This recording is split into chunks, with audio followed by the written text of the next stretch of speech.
Hi, welcome back to Cemetery of Choice, where we look at abortion deaths from both the pre-legalization era and from more recent times to just look at how abortion is practiced in America, how it was practiced, and what moves we can take to protect women.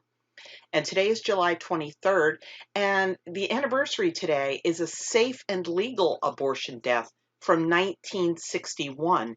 It's a year I was born, so that kind of like goose on my grave kind of thing. Um, but at any rate, there was a 28-year-old woman named Erica who was admitted to Scripps Memorial Hospital in California on July 11th, 1961, because she was having trouble breathing. She was diagnosed with pneumonia and she was put in a tank respirator, which is an iron lung. So she was in pretty bad shape, but she was also in the first trimester of pregnancy. So her doctor made the decision to do an abortion on her as soon as she was well enough to undergo it, which kind of confuses me because if she's getting better, why do you need to do the abortion? I don't know. Um, but they decided that that's what they were going to do. So on July 21st, Erica's condition had improved and her husband signed a consent form for the abortion. So for some reason, they scheduled it to take place 2 days later, probably because at the time they were done in operating rooms and they needed some time to get an OR that would be available. So the operation was started as scheduled on July 23rd, but Erica went into cardiac arrest and they couldn't resuscitate her. So the abortion that was intended to save her life ended it instead. Really, I don't have enough information to, like I said, figure out why they felt that abortion was going to help her when she was already getting better. It's a mystery to me. But Erica's death wasn't the only one caused by um, doctors who recommended or excused abortions as a life-saving or health-preserving option for the mother. A woman in Georgia named Allegra was falsely told she had advanced liver cancer, and they were doing an ultrasound to prepare her to go into an experimental treatment program.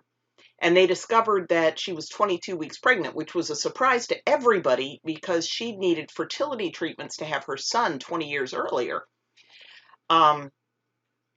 But the doctors told Allegra that she would not be eligible for the cancer treatment for the experimental cancer program unless she had an abortion, which was false. Pregnancy would not have excluded her.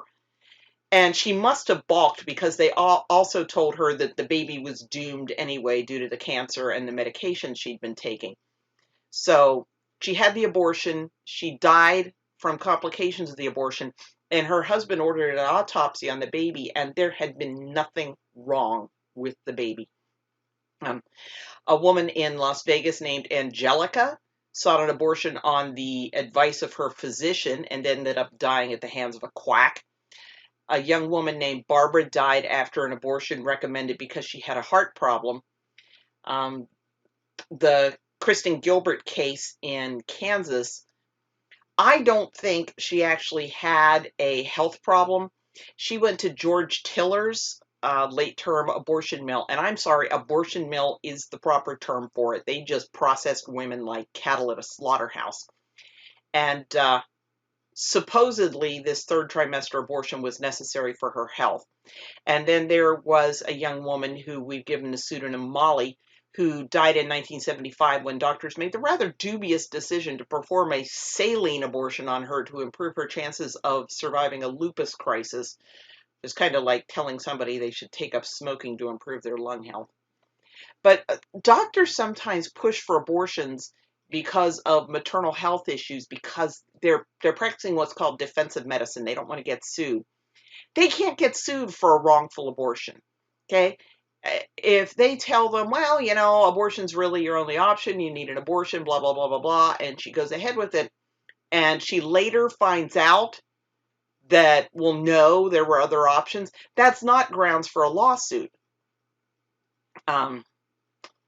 But Dr. Thomas Murphy Goodwin, who he was part of a high-risk OBGYN practice, wrote an article called Medicalizing Abortion Decisions. It was published in First Things in March of 1996, and he gave a couple of examples from his own practice about women who were being pushed to abortions. Case number one was a 21-year-old woman, 19 weeks pregnant, who had been referred for immediate abortion after she was diagnosed with a congenital heart defect. And she sought a second opinion because she was so distraught at the idea of aborting her baby.